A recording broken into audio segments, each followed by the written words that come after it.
Hello and welcome to the Front Row Movie Reviews, the podcast for people who actually like movies. And welcome to another full disclosure where we give a full review of a film that is brand new to the theaters, or in this case, when this is dropping, hasn't even been released to theaters yet. We are here talking about Jumanji, Welcome to the Jungle. I am Scott with the Front Row, and I am the only one from the Front Row who has actually seen this film. So this is a full disclosure of one. For those of you who don't like me, you can send me your hate mail to the frontrowmoviereviews@gmail.com. I appreciate reading it as much as possible. If you're not used to our full disclosures, first things first, this is going to spoil the hell out of the movie. So if you have not seen it yet, and again, it's not even due to release until Wednesday night and officially Thursday, be sure that you check out the film first and then come back and listen to this. I can tell you right off the bat, you should go check it out. And I'll go into more detail here in a second. But again, in about 3 seconds, I am going to start spoiling things. So please don't listen any farther if you don't want to be spoiled. So in 3, 2, 1, no one dies. Tom Hanks's kid is in it for 5 seconds. Okay, so I saw this movie actually about 2 weeks ago. Sony and Amazon put on a special screening for folks who were Amazon Prime members.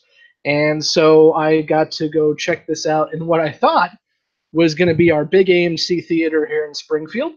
That didn't turn out the way I had thought it was going to turn out. So I'm going to give you a little story about what I had to go through to see this movie. And if you don't want to hear my story, you can skip ahead about, 5 minutes. So, first off, background. I love Jumanji from 1995. I love it for several reasons. One, I was 12 years old when it came out. So it was right in my wheelhouse of being a preteen guy who likes action adventure. It was a fun story. It was really well put together for the time. It looked really good with the CGI animations, and most importantly, it had one of my favorite actors of all time in Robin Williams. So, as you can imagine, after the tragic loss of Robin Williams a few years ago, this movie became even more important to me for nostalgic reasons and bittersweet reasons. And that is strike one against Jumanji Welcome to the Jungle. I love the original one so much, it's very hard for me to believe that a reboot, a sequel, whatever you want to call it, is going to be anything close to the quality that was the original. Along with that, another strike against it is I usually don't like the sequels and reboots. And along with that, I didn't really like the trailers. I'm not a big Jack Black fan. I mean, he's been some good movies when he's not playing Jack Black. But when he is playing Jack Black, and you know exactly what I mean, it usually doesn't work well for me. I like Dwayne Johnson. I think he is actually, believe it or not, a really good actor, and he's getting better and better every time he does it. And I did like Central Intelligence, the first 2 acts of Central Intelligence with Kevin Hart and Dwayne Johnson, but the end of that movie really just falls apart. So I didn't have much excitement there. I've seen Karen Gillan and obviously Guardians of the Galaxy. And before that, I'm a big Doctor Who fan, so I knew Karen Gillan before many people in America knew who Karen Gillan was. But really, there wasn't much there to latch onto. So that's strike one and strike two for this film. Here comes strike three. I go to AMC to watch this movie. It's just me. And I'm sitting there in the theater, and this is a Sony special advanced screening, so obviously you're only going to get Sony trailers. So the first trailer pops up, Hotel Transylvania 3. Oh, God. I have a daughter who is 7 years old. I have seen Hotel Transylvania and Hotel Transylvania 2 several times. I don't need Hotel Transylvania 3. So they're on a cruise ship now. Okay. Then we get Alpha, which is a movie about caveman and the first dog while they're hunting buffalo, which are in North America and not in Europe where the cavemen are. I don't know. And then we get Peter Rabbit, which, if you've seen the Peter Rabbit trailer, you can agree with me on this. Hey? So then we get an intro from Dwayne Johnson, Kevin Hart, and Jack Black. I guess Karen Gillan couldn't be found for the intro. And they welcomed us to the advanced screening, thanked us for spending our money with Amazon and what have you. And then the screen went black. And then Hotel Transylvania 3 trailer showed up again. And then Alpha's trailer showed up again. And then Peter Rabbit's trailer showed up again. And then the screen went black. And so we're all kind of looking at each other. There's about 30 people in the theater. We're looking at each other, And I kind of look back at the projection booth, trying to figure out what the hell's going on. And then a guy comes out and he says, "We're having some issues with the projection. We will get back to you in a few minutes." Okay. Lights go down. Screen comes up. Hotel Transylvania 3. And then Alpha. And then Peter Rabbit. And then we all start figuring out the pattern here. And so Hotel Transylvania comes up again. And then it freezes in mid-scene. So I have a lovely picture of Adam Sandler as Dracula on the screen for about 15, 20 minutes. And then finally, the guy comes out again and says, "We're sorry, folks. We can't get this projector to work tonight. This was the only screen it was going to be showing on. So we have no other screen to show it to you here. But Parkway 8, which is the old dumpy theater in Springfield, is showing as well. And they have paused the movie. And if you head over there, you'll get in for free." Okay. So most of the folks, because obviously we came out to see this specific movie, got out of the theater, took the 2-mile drive over to Parkway 8, where the theater is not stadium seating and the screen's about yay big. And we walk in, and sure enough, the movie is paused. And now that I've seen the movie, they had gotten about 15 minutes into it when they paused it. I'm guessing there was nobody there to watch it because, or maybe the employees were just watching the stream because there was no one in the theater complaining that they had to wait for us to drive over there. So we're about 30, 35 minutes from when the movie was supposed to start, where we're sitting down, and now there's 30 people who had a nice spacious theater are now crammed together. So I'm right next to people I don't know. And then the lady comes out and goes, "Want you to know, we're not entirely sure this is going to work, but we're going to try." And so the screen goes black, and Hotel Transylvania 3 comes up. And at this point, much like watching Rocky Horror Picture Show, people are saying every line that comes up on the trailer. They're laughing at the trailer for no apparent reason. We're just all having this mass euphoria of understanding that we may not make it out here alive. As you can imagine, then Alpha shows up, and then Peter Rabbit shows up, and then we get the intro from The Rock, Kevin Hart, and Jack Black again, and everyone takes a collective deep breath, and we wait to see what happens next, and the movie starts. So I looked at my watch, 7:45. The showing was supposed to start at 7. So strike 3 for this film is I had to sit through Hotel Transylvania's trailer 5 times. At this point, I already didn't want to like this movie, and I see the credits start going for the opening of the film, and I'm just thinking I'm going to hate this thing. All that being said, I really enjoyed this movie.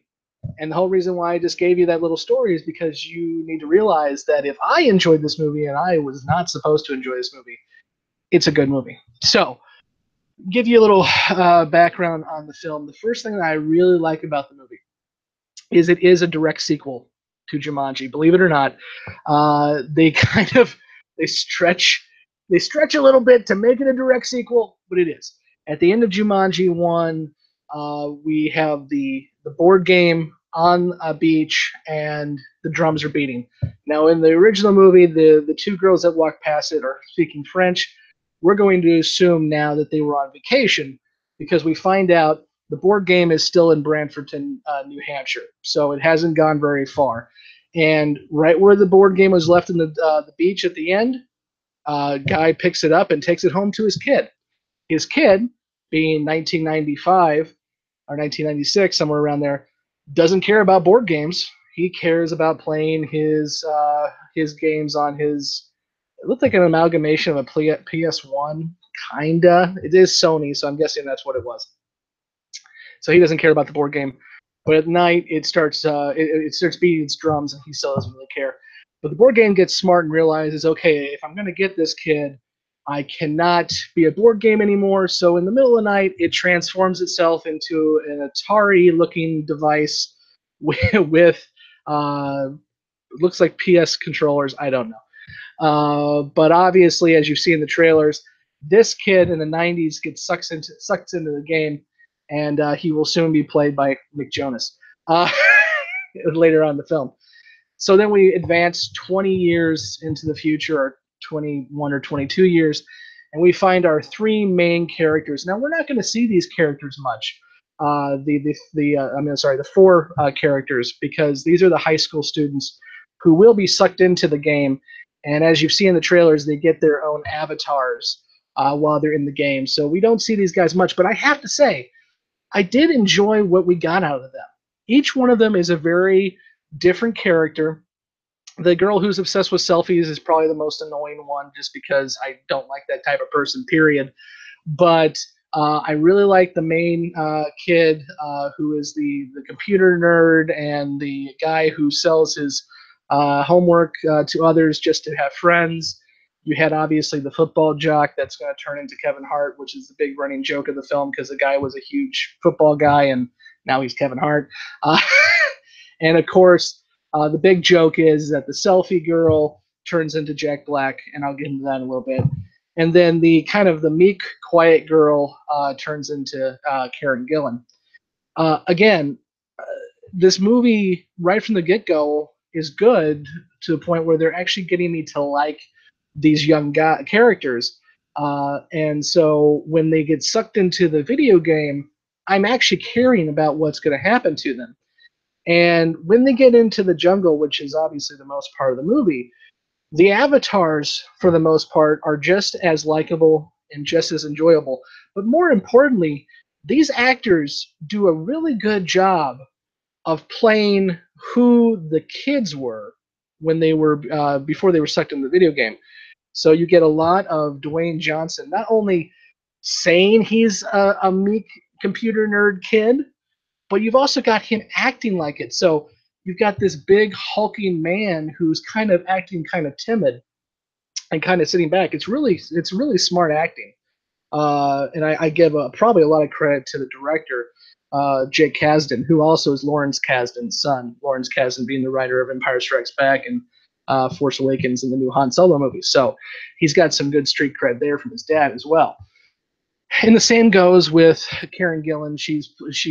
Obviously Karen Gillan is an amazing looking woman, and she plays herself as the girl in the back of the party who no one wants to talk to. Kevin Hart. Kevin Hart is the one probably who plays just Kevin Hart the most. I don't think he comes off as a big football jock trapped in a small guy's body. Although there is, and I can't believe I'm saying this, there is a dick joke with Kevin Hart that actually is pretty funny. So mark that down as the first time I got a laugh out of a dick joke. And you can assume what the dick joke is. And then the one who I think is going to be the most controversial in this, because he always tends to be controversial, is Jack Black, who is playing 17, 18-year-old blonde girl who cares more about her phone than anything else on earth. And if there is anything more odd to watch on film than Jack Black being Jack Black, it's Jack Black playing a transgendered individual who thinks he's or believes he's female. I'll give him this. As much as it gets trying for times, he goes all in. There's not one scene in this movie where Jack Black does not play a high school blonde. And it's again, it's there are this is when I'll get into this when I talk about things I didn't like about the film, but he's the one guy who can get kind of tiring at times. But again, that being said, I am really enjoying the fact that these characters are one modeled off the characters they were in real life more so than the larger than life people that are on the screen now. And I do like the fact that in total, every single one of them, including Jack Black for the most part, are likable. And I also love the fact that each of them get their weaknesses and their strengths, which you probably saw in the trailer. Kevin Hart's weakness is cake, which is funny as hell when he eats cake. The Rock has no weaknesses, and so forth and so on. The other things I really liked about this film is the pacing of the film. I think it did very well in keeping moving. This is definitely done in the style of an old 80s or 90s action flick, in the fact that you're not going to spend much time doing anything other than moving the plot along and moving these characters through the story. They have to go, and it is a video game, so they have to go through levels, they have to fight bosses, and of course, because it is a movie along this along this sense of, you know, everyone has to work together to get there, to get to the end and to win. They all learn to work together, even though they come from disparate parts of the high school and so forth and so on. Um, and of course, throughout the movie, they do find Alex, the kid from the 90s who was sucked in, now played by Nick Jonas. I don't know much about Nick Jonas. I know he's obviously a big thing to people half my age. He was good in the film. I don't think he's an extremely good actor, but he plays it well. I do like the jokes that he doesn't realize he's been stuck in this game for 20 years, so he's 90s kid. But I will say this: the Alex character gives us the part of the film that actually made me tear up. I kind of mentioned this in my brief review that I put up on YouTube when I first saw the movie, but I didn't want to spoil it, so I didn't talk about it. But I am going to talk about it here. As I mentioned earlier, Robin Williams is one of my favorite actors of all time. I love that man, everything he did. I am right now thinking about it. I'm kind of choking up knowing that how he left us. So this movie had to do a lot to make me feel okay liking something that he really had a hand in making what it is. And so when they find Alex, who has been living on one life, and I didn't mention this, but and of course you've seen this movie if you're watching this, so you know this, but they have three lives. And once you run out of your three lives, game over. And Alex has been living off one life for most of the 20 years, so he's been kind of just cooped up in this tree house. And in the tree house, there is a carving, and the carving is Alan Parrish was here. And for those who have seen the original, Alan Parrish was Robin Williams' character. And the line that Nick Jonas gives was so poignant and just perfect. You couldn't come up with a better homage without, going into the tasteless character. I mean, you could have shown a picture of Robin Williams, or you could have done something like that, but this was so much more tasteful. He said, "This is Alan's house. We're just living in it," and that was perfect. And as soon as he said that, my eyes teared up. I can be a crier at films, and my eyes teared up. This is Alan's house. We're just living in it, and that was a direct thank you to Robin Williams, and so I really did appreciate that. So a lot of good things. A couple other things I liked about the movie, just to kind of keep things moving, is I liked the villain. He was very paper thin. Uh, it wasn't much there, but it's a video game. The boss usually isn't going to have this big backstory and be this big character. He's there to scare the hell out of you and give you a big fight at the end. I did like the fact that his power was he was cursed for stealing the MacGuffin, the eye or the gem of Jumanji, and the his curse is that he is one with Jumanji now, so he controls all the animals. There's a couple really disgusting scenes of centipedes crawling from his ear to his nose and vice versa. And he controls the rats and he controls all the animals. So the villain was done well and done completely paper thin like he should have been.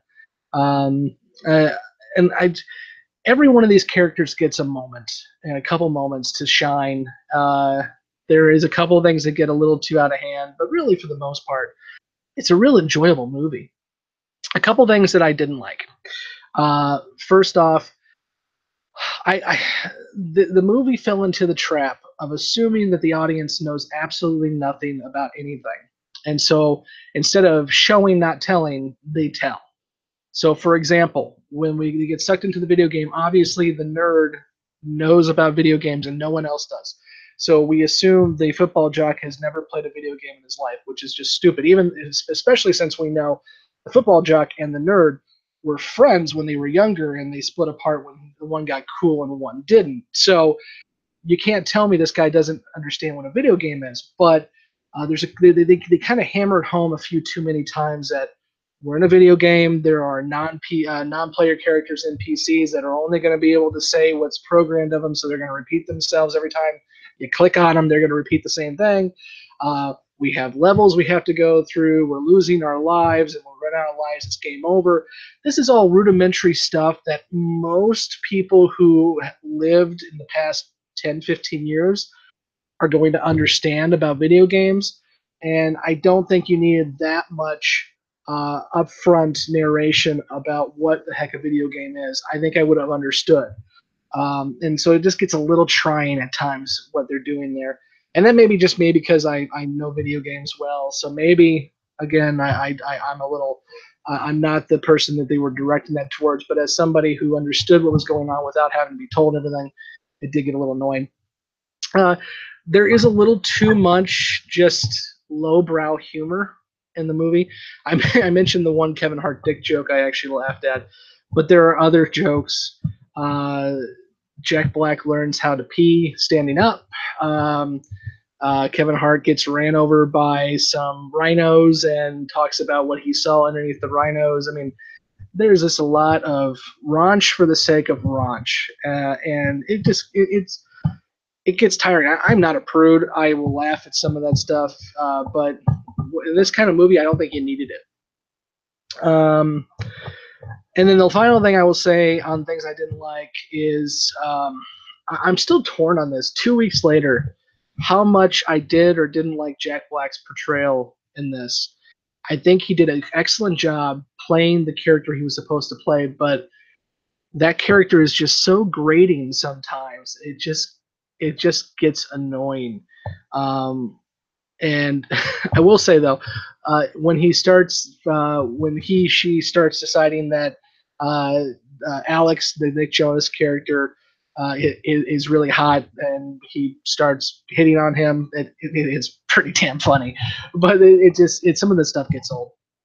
But that's really it. I mean, that's honestly nitpicking more than anything. I really truly did enjoy this film.